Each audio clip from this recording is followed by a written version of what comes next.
बिस्मिल्लाहिर्रहमानिर्रहीम। I am doctor Muazzam, founder and CEO top grade dot PK. आज हम discuss करने लगे हैं top 10 secrets of higher scoring in any exam of the world. Exam से यहाँ पे मेरी मुराद एकेडमिक एग्ज़ाम है। दुनिया के किसी भी एकेडमिक एग्ज़ाम में अगर आपने एक्स्ट्रा ऑर्डनरी स्कोर करना है तो उसके लिए मैं आपको टॉप 10 रूल्स दे रहा हूँ। स्टिक टू दीज रूल्स, क्योंकि मैं ये समझता हूँ कि बहुत सारे बच्चे बेतहाशा मेहनत के बावजूद एग्ज़ाम में अच्छा स्कोर नहीं कर पाते। और इसकी सबसे बड़ी वजह क्या है, वो ये है कि वो एग्ज़ाम ओरिएंटेड प्रिपरेशन नहीं करते। लाइक से अगर ये एग्ज़ाम है और ये आप हैं, तो आपकी एग्ज़ाम की प्रिपरेशन को लेके सारी की सारी एफ़र्ट्स एग्ज़ाम की डायरेक्शन में होनी चाहिए। लेकिन मैंने ये देखा है अपने बहुत सारे स्टूडेंट्स के साथ इंटरेक्शंस के दौरान कि स्टूडेंट्स की जो एफ़र्ट है 60-70 अप टू इवन 80% तक वो मिसडायरेक्टेड होती है। वो एग्ज़ाम की डायरेक्शन में नहीं बल्कि रैंडम डायरेक्शन में काम कर रहे होते हैं। मतलब वो पढ़ भी रहे होते हैं, मेहनत भी कर रहे होते हैं, लेकिन वो मेहनत उन्हें एग्ज़ाम में पे बैक नहीं करती। राइट। आपकी प्रेपरेशन को एग्ज़ाम ओरिएंटेड बनाने के लिए और ज़्यादा मौसर बनाने के लिए मैंने ये रूल्स वज़ा कर दिए हैं। With my limited experience and limited knowledge, stick to these rules, try to stick to all these rules. इसमें फर्स्ट ऑफ ऑल नंबर 1 है सेट फिक्स्ड डेली रूटीन। ये बहुत ज़्यादा अहम है कि एक फिक्स्ड डेली रूटीन सेट करें आप। लाइक बहुत सारे बच्चे क्या करते हैं, वो रोज़ाना की बिना पे रूटीन अपनी एडजस्ट कर रहे होते हैं, चेंज कर रहे होते हैं। आपकी एक ही सेट रूटीन होनी चाहिए। हाँ, उस रूटीन में कभी कभार किसी कोई इनएविटेबल सर्कमस्टेंसेस की वजह से कोई थोड़ा बहुत प्लस माइनस कर लें आप, वो एक अलग बात है। लेकिन जनरली रूटीन आपकी एक फिक्स चलनी चाहिए, एक ही पैटर्न पे चलनी चाहिए। मैंने ये देखा है कि बहुत सारे एवरेज स्टूडेंट्स बड़े एक्स्ट्रा ऑर्डनरी परफॉर्म कर जाते हैं एग्ज़ाम में अपनी अच्छी रूटीन की वजह से, और बहुत सारे एक्सेप्शनल स्टूडेंट्स वो एग्ज़ाम में मार खा जाते हैं just because of the bad routine. बस उनकी रूटीन ही नहीं अच्छी होती, वो जितने मर्जी इंटेलिजेंट हैं वो अपने आप से उस तरह से आउटपुट ही नहीं ले पाते। ये पहला इंपॉर्टेंट रूल है for higher scoring in the exam, set fixed daily routine. And number 2 पे ये भी बड़ा इंपॉर्टेंट रूल है कि सेट क्लियर गोल्स। अब एग्ज़ाम को लेकर मैं बात कर रहा हूँ कि बड़े क्लियर गोल्स आपने सेट करने हैं अपने माइंड के अंदर। क्लियर गोल से यहाँ पे क्या मुराद है, आप ओवरव्यू से डिफाइन करें कि इस एग्ज़ाम में मैंने एग्जैक्टली इतने मार्क्स लेने हैं। फिर उसको जहन में रखते हुए या एग्ज़ाम के ओवरऑल मार्क्स को जहन में रखते हुए हर सब्जेक्ट का टारगेट डिफाइन करें, और इवन हर सब्जेक्ट के अंदर इवन हर क्वेश्चन तक का टारगेट डिफाइन करें कि इस पर्टिकुलर क्वेश्चन में मैंने इतने मार्क्स लेने हैं या मैक्सिमली इतने लिए जा सकते हैं, एंड सो ऑन। फिर आप डेली बेसिस पे जब पढ़ेंगे तो आप उन टारगेट्स को जहन में रख के पढ़ेंगे। से अगर आप कोई भी टॉपिक पढ़ रहे हैं तो जब आप सोचेंगे कि यार इस टॉपिक में से जब एग्जाम में क्वेश्चन आना है उसमें से मैंने इतने मार्क्स लेने हैं या मे बी 100% मार्क्स लेने हैं, तो मुझे इस तरीके से पढ़ना पड़ेगा कि मेरा वो टारगेट मीट हो सके। आपने बड़ी क्लैरिटी के साथ अपने माइंड में गोल्स को सेट करना है। गोल्स को सेट करने से मेरी मुराद वंस अगेन पूरे एग्जाम को लेके भी गोल सेट करना है, फिर सब्जेक्ट के लेवल पे गोल है, और उसके बाद इवन फिर क्वेश्चन तक के लेवल के ऊपर गोल है अपने अपने माइंड में सेट करना है, ताकि उसके लिए फिर आप फाइट कर पाएंगे। रूल नंबर 3 ये बड़ा इंपॉर्टेंट है कि you have to understand the exam format. Exam format से मेरी मुराद ये है कि किन किन मज़ामीन में से इम्तिहान होगा, किस मजमून में से कितने नंबर का इम्तिहान होगा, कितने एमसीक्यूज होंगे या कितने शॉर्ट और लॉन्ग क्वेश्चंस होंगे, और किस किस्म की क्वेश्चन टाइप के कितने नंबर होंगे, एमसीक्यूज वगैरह में नेगेटिव मार्किंग होगी या नहीं होगी, टाइम अलाउड कितना होगा, और सिलेबस कौन सा इसका होगा, वगैरह वगैरह। ये सारी की सारी चीज़ें एग्जाम फॉर्मेट के अंडर आती हैं। आपने बहुत ही अच्छे अंदाज से एग्जाम फॉर्मेट को शुरू साल में ही अपने माइंड में फिट कर लेना है, और जब भी आपने कोई भी कंटेंट कंज्यूम करना है for sake of preparation of the exam, आपके माइंड में क्लियरली होना चाहिए कि मैं अपने एग्जाम के इस हिस्से में काम कर रहा हूँ। कुछ एग्जाम्स के प्रैक्टिकल पार्ट भी होता है, राइट, तो उसको लेके जैसे ओरल एग्जाम होता है तो उसको लेके भी आपके माइंड में होना चाहिए कि उसकी भी आपने अलग से तैयारी करनी होती है, राइट। एग्जाम फॉर्मेट में जितनी भी चीज़ें आती हैं, आपकी थ्योरी है, प्रैक्टिकल है। थ्योरी के अंदर आपका ऑब्जेक्टिव पेपर है, सब्जेक्टिव पेपर है, ऑब्जेक्टिव के अंदर एमसीक्यूज हैं या ट्रू फॉल्स हैं, व्हाटसएवर जो सी भी क्वेश्चन टाइप्स हैं। इसी तरीके से सब्जेक्टिव के अंदर आपके लॉन्ग क्वेश्चंस हैं, शॉर्ट क्वेश्चंस हैं। हर तरह की चीज़ों को जहन में रख के आपने पूरे के पूरे फॉर्मेट को माइंड में रख के डे इन डे आउट अपनी तैयारी करनी है। ये बहुत ही ज़्यादा इंपॉर्टेंट है। और उसके बाद फिर रूल नंबर 4 है कि choose study resources wisely and no the importance of text books, कि आपने जो अपने स्टडी रिसोर्सेज हैं वो बहुत ही सोच समझ के चूज़ करने हैं।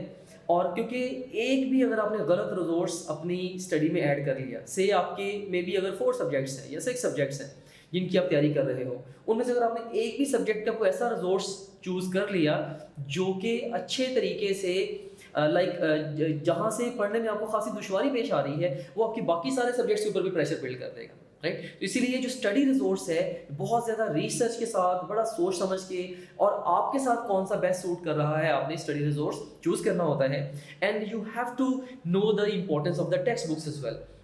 मोस्टली जो बोर्ड के एग्जाम्स होते हैं वो जस्ट टेक्स्ट बुक के गिर्द घूमते हैं। सो बच्चे बड़ी दफ़ा ना ऐसे रिसोर्सेज चूज़ कर लेते हैं जो उन्हें टेक्स्ट बुक के स्कोप से बाहर ले जाते हैं, राइट। सो हर वो चीज़ मैं समझता हूँ कि बोर्ड एग्जाम के लिए इम्पॉर्टेंट है जो टेक्स्ट बुक में गिवन है, या हर वो चीज़ भी इम्पॉर्टेंट हो सकती है जो टेक्स्ट बुक को समझने में मदद देती है। लेकिन जो भी ऐसी इंफॉर्मेशन, कोई भी ऐसा कंटेंट, कोई ऐसा टेस्ट, कोई ऐसे questions, any kind of resource, any video जो कि आपकी टेक्स्ट बुक के स्कोप से बाहर है, वो एग्जाम के स्कोप से भी बाहर है। सो लिहाजा आप उसे अपनी तैयारी से भी बाहर रखें, उसके ऊपर खातर का फोकस ना करें। उसके बाद फिर रूल नंबर 5 है learn actively and anticipate questions while studying. अच्छा, ये बहुत ही ज़्यादा एक अहम बात है कि बच्चे बड़ी दफ़ा क्या करते हैं, उनके वो टेक्स्ट बुक को पैसिवली रीड करना शुरू कर देते हैं।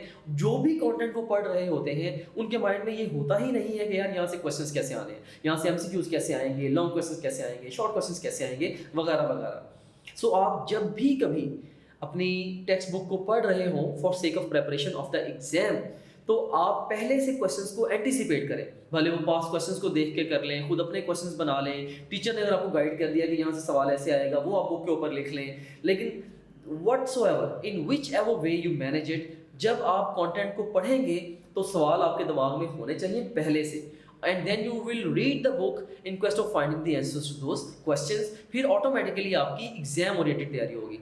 प्लस इसमें एक बहुत बड़ा फ़ायदा ऐसा करने का ये भी होता है कि जब सवाल आपके दिमाग में होता है ना, और उसको जहन में रख के जब आप बुक को पढ़ते हो, तो आप माइंड में पहले से सोच पाते हो, से अगर शॉर्ट या लॉन्ग क्वेश्चन है, यार अच्छा इस क्वेश्चन के लिए मैं इसको एग्जाम में ऐसे अटैम्प्ट करूँगा, मैं ये फ्लो शीट बनाऊंगा, मैं ये टेबल बनाऊंगा, वगैरह वगैरह, राइट। सो आपकी जो एग्जाम अटैम्प्ट है या पेपर की जो प्रेजेंटेशन है वो कदरे ज़्यादा इंप्रूव हो जाती है जब आप क्वेश्चंस को पहले से एंटिसिपेट करते हो। उसके बाद फिर नंबर 6 पे जो रूल है, that is focus more on most likely to be tested areas. ये एक बड़ी अहम बात है कि आपका 2/3 पेपर ओनली 1/3 सिलेबस में से आ जाता है, राइट। 2/3 पेपर 1/3 सिलेबस में से आ जाता है। कुछ पर्टिकुलर चैप्टर्स एग्जाम के लिए ज़्यादा अहम होते हैं, हर चैप्टर में कुछ पर्टिकुलर टॉपिक्स एग्जाम के लिए ज़्यादा अहम होते हैं। सो इम्पोर्टेंस के पॉइंट ऑफ व्यू से मैं आपकी बुक के एरियाज हैं उन्हें 3 तरह से डिवाइड करता हूँ। एक वो है जिनकी इंपॉर्टेंस हाई है, दूसरे वो हैं जिनकी इंपॉर्टेंस मीडियम है, और तीसरे वो टॉपिक्स हैं जिनकी इंपॉर्टेंस लो है। तो ख़ास तौर पे जब एग्जाम करीब आ जाता है तो आपने मेक श्योर करना है कि आप हाई इंपॉर्टेंस वाले सारे के सारे कंटेंट को लाजमी तौर पे रिवाइज कर लें।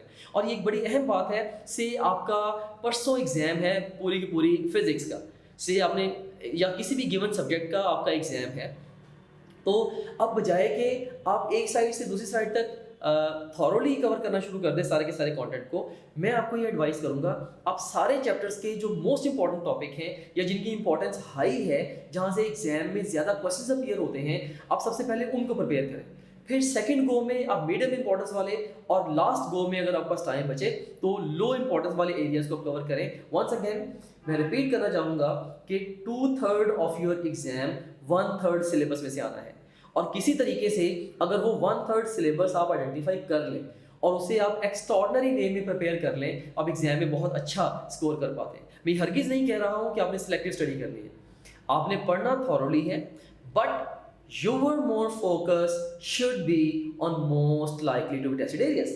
बस ज़्यादा तवज्जो वहाँ पे देनी है जहाँ से आपके इम्तिहान ज़्यादा आना है। वो एक कहते हैं ना कि you should know something of everything and everything of some things.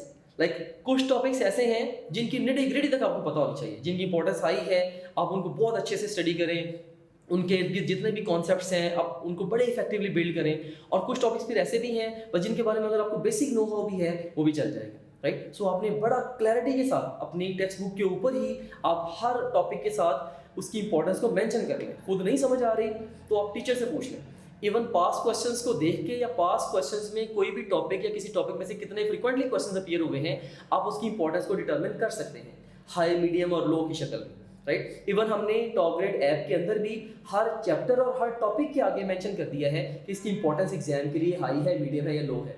आप उस इंफॉर्मेशन को भी यूज कर सकते हैं। पास्ट क्वेश्चंस के रिलेटिव काउंट्स को देख के भी आप इंपॉर्टेंस को डिटरमिन कर सकते हैं। In whichever you do it, but you have to do it, it's important. So once again, I would like to repeat, your more focus has to be on most likely to be tested areas. Very, very important rule for scoring good marks in exam. And then we come to rule number 7. Plan multiple revisions wisely. आपने multiple revisions plan करनी है।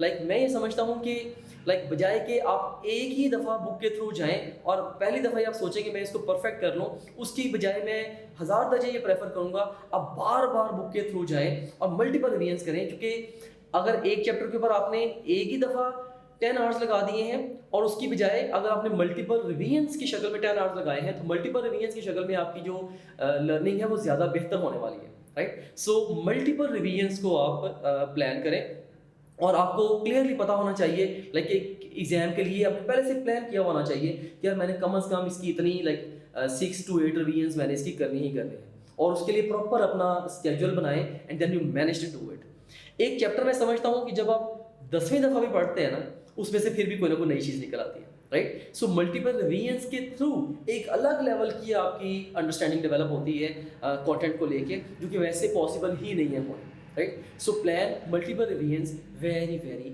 wisely. And it brings us to rule number 8. And rule number 8 है कि keep analyzing and improving your book reading, time management and paper attempting skills. 3 skills का मैंने यहाँ पे जिक्र किया है खास तौर पे।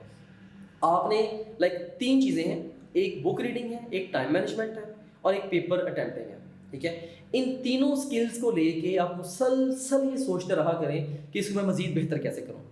आप बस अपने माइंड में अगर एक प्रोग्राम फीड कर लेना, एक सॉफ्टवेयर इंस्टॉल कर लें कि जो भी आप कर रहे हैं, से आप बुक रीड कर रहे हैं या जिस तरीके से आप अपना टाइम गुजार रहे हैं या जिस तरीके से आप अपना पेपर अटेम्प्ट कर रहे हैं, बस आप अगर खुद से डेली बेस पे क्वेश्चन करना शुरू कर देंगे ना, यार मैं इसको इससे बेहतर कैसे करूँ, right. So if you will just keep thinking, तो आपका ब्रेन खुद ब खुद आपको बेहतरी की तरफ लेके चला जाएगा, राइट। सो ये है रूल नंबर 8। आपने अपनी स्किल्स को एनालाइज भी करते रहना है और उन्हें इम्प्रूव करते रहना है। It brings us to rule number 9, and rule number 9 ये बड़ा मैं समझता हूँ कि important rule है, and that is stay away from other negative students and study along with the other well prepared students. अगर आप ऐसे स्टूडेंट्स के साथ अपने एग्जाम की तैयारी करेंगे जो कि स्टडी को लेके सीरियस नहीं है या जो नेगेटिव माइंडसेट वाले हैं या जिनका all the time complaining and blaming attitude है, आपकी तैयारी बर्बाद होने वाली है। This is pretty simple concept, right. और अगर आप अपने से बेहतर स्टूडेंट्स के साथ जो कि आपसे ज़्यादा मोटिवेटेड हैं, आपसे ज़्यादा टैलेंटेड हैं, अगर आप उनके साथ तैयारी करेंगे तो आपकी तैयारी कदरे बेहतर होने वाली है। So it's incredibly important to stay connected to the right people during the preparation of your exam and especially मैं आपके फेलो स्टूडेंट्स की बात कर रहा हूँ। सो किन फेलो स्टूडेंट्स के साथ आप उठते बैठते हैं और अपनी स्टडी के हवाले से डिस्कशंस करते हैं, ये बहुत ज़्यादा अहम है। जस्ट इमेजिन करें ना कि आप पढ़ना चाह रहे हैं और आपकी जो दोस्ती है वो एक ऐसे स्टूडेंट के साथ है जो कि ज़्यादा ओवर फन लविंग है और उसके साथ आप स्टडी की डिस्कशन करते हैं, कहते हैं नहीं भाई तुम पढ़ो, मैं तो फलां जगह सैर सपाटा करने जा रहा हूँ। तो there is a good chance you will also fall in that trap, तो you will also end up going out with him और her and so on, right. So इस तरीके से जो नेगेटिव स्टूडेंट्स हैं या जो स्टूडेंट्स अच्छे पढ़ने वाले नहीं होते, वो बहाने से आपका टाइम वेस्ट करते रहते हैं, आपका पूरे का पूरा माइंड सेट ही चेंज कर देते हैं, आपका माइंड सेट ही कैजुअल हो जाता है। So this is very very important and this brings us to last rule, that is rule number 10।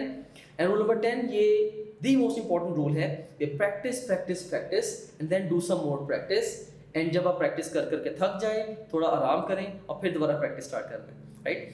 दुनिया में किसी भी चीज़ में कॉन्फिडेंस गेन करने का बस एक ही तरीका है कि आप उस चीज़ की प्रैक्टिस करें, राइट। सो ऑफ कोर्स आपने एग्जाम में करना क्या है, at the end of the day आप जिस भी एग्जाम में अपीयर होने वाले हैं, at the end of the day you have to do just one thing. The exact job which you are trying to get done in each and every exam is you have to answer questions, right. और अगर आपने questions को ही answer करना है तो आप बस क्या करें, आप बेतहाशा क्वेश्चंस की प्रैक्टिस करें। एक स्टूडेंट है जिसने 5000 क्वेश्चन की प्रैक्टिस की है और एक जिसने 25000 क्वेश्चन की प्रैक्टिस की है। जिसने ज़्यादा क्वेश्चंस की प्रैक्टिस की है उसके ज़्यादा नंबर आने ही आने हैं। यहाँ से मुझे एक स्टोरी याद आ गई। अर्जेंटीना का प्लेयर था Maradona. He is one of the greatest players of all the times. और मैराडोना, उसकी फैमिली को आज भी लोग इतना ज़्यादा अर्जेंटीना में रिगार्ड देते हैं कि जब वो शॉपिंग करने के लिए जाते हैं तो शॉपकीपर्स उसकी फैमिली से चार्ज नहीं करते। वो कहते हैं नहीं, आप हमारे मुल्क के हीरो की फैमिली के मेंबर्स हैं तो हम आपसे चार्ज नहीं कर सकते। वो इतना उनको रिगार्ड देते हैं। अब मैराडोना में ऐसा क्या खास था? मैं मैराडोना के बारे में आपको एक बात बताता हूँ। एक दफ़ा फुटबॉल मैच के दौरान मैराडोना ने एक किक लगाई और फुटबॉल पोल से टकरा के वापस आ गया। तो अब अगर कोई हमारे जैसा कोई होता तो वो कहता हो कि kick may be right way में नहीं लगी तो ये टकरा के वापस आ गया, तो नो प्रॉब्लम, हम अपने खेल को जारी रखते। लेकिन मैराडोना ने ऐसा नहीं किया। मैराडोना ने कहा कि उसने चैलेंज कर दिया। उसने कहा कि ये जो पोल है ये छोटा है, तो इसको चेक करवाया जाए। तो ये उसकी बड़ी एक फ़नी रिक्वायरमेंट थी कि इसका गोल नहीं हुआ तो ये कह रहा है कि पोल ही छोटा है। बहरहाल उसका ये राइट था। जब पोल को चेक किया गया तो वो वाकई छोटा निकला। तो फिर किसी ने मैराडोना से पूछा और गोल उसको फिर मिला मैराडोना को। फिर किसी से मैराडोना को किसी ने पूछा कि यार आपको इतना ज़्यादा कॉन्फिडेंस था अपने आप के ऊपर कि आपने किक लगाई है, वो पोल से टकरा के वापस आ गई है, ये एक नेचुरल सी बात है, रूटीन की एक बात है, और आपने चैलेंज कर दिया ये गोल छोटा है, आपको अपनी ज़ात के ऊपर इतना कॉन्फिडेंस है। तो मैराडोना ने आगे से बड़ा खूबसूरत जवाब दिया। उसने कहा कि मैंने इस शॉट की इतनी प्रैक्टिस की है कि गलती का चांस नहीं था। सो मैंने प्रैक्टिस इतनी ज़्यादा की है, राइट। सो मैं आपको यही एडवाइस कर रहा हूँ, आप इतनी ज़्यादा क्वेश्चंस प्रैक्टिस करें कि एग्जाम में गलती का चांस ख़त्म हो जाए। So there is one way to avoid mistakes on the exam and that is make mistakes before the exam, right. So आप ज़्यादा से ज़्यादा प्रैक्टिस करें। आपने क्वेश्चन से डरना नहीं है, क्वेश्चन से दोस्ती करनी है। क्वेश्चंस को बच्चे समझते हैं कि शायद ये इवैल्यूएशन का टूल है।